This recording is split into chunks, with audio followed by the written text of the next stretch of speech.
They've put their spotlight on the fact that there is what the Red Cross calls an illegal blockade. This is a violation of international law in action. The kids of Gaza need depoliticised space. They need the blockade to be lifted. It's wonderful summer games. Here you have children just being children, having fun. The bulldozers, as the talks begin in New York, are demolishing the prospects of Palestinian statehood. Being a UN spokesman is about having a humanity yourself. That doesn't mean that you yourself become the story. I think it becomes, part of being what the UN stands for and embodying the UN values of compassion, of humanity, of dignity. The rights of Palestinians, even their children, are wholesale denied, and it's appalling.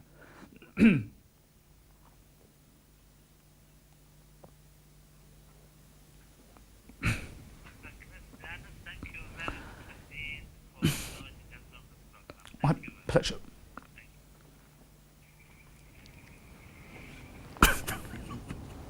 The day I burst into tears on television began very early when an UNRWA school in Gaza was hit and people were killed as they slept on the floor of a UN classroom. It was a very harrowing day. I was interviewed on Al Jazeera in Arabic. Al Jazeera in Arabic showed that day appalling pictures, and it was alive with a monitor just underneath the camera. So I saw all this stuff and I got to the interview and I just thought, I can't get through this. I've just seen too much suffering.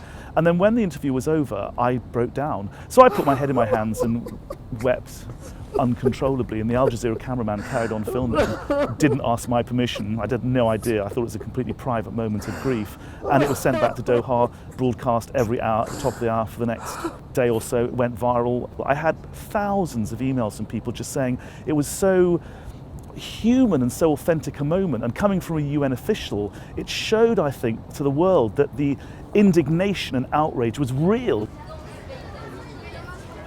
I don't think anyone really expects humanitarian workers not to be affected.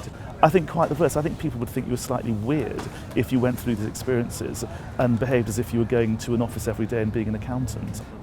It's very easy to confuse being neutral with being unengaged. I think it's perfectly possible. In fact, I think it's essential that the UN should be engaged. You can have emotions as long as your brain ultimately is what rules your heart, and you are able to use language which is neutral, you're able to do things which are neutral, and you are able to project a sense of humanity while being neutral.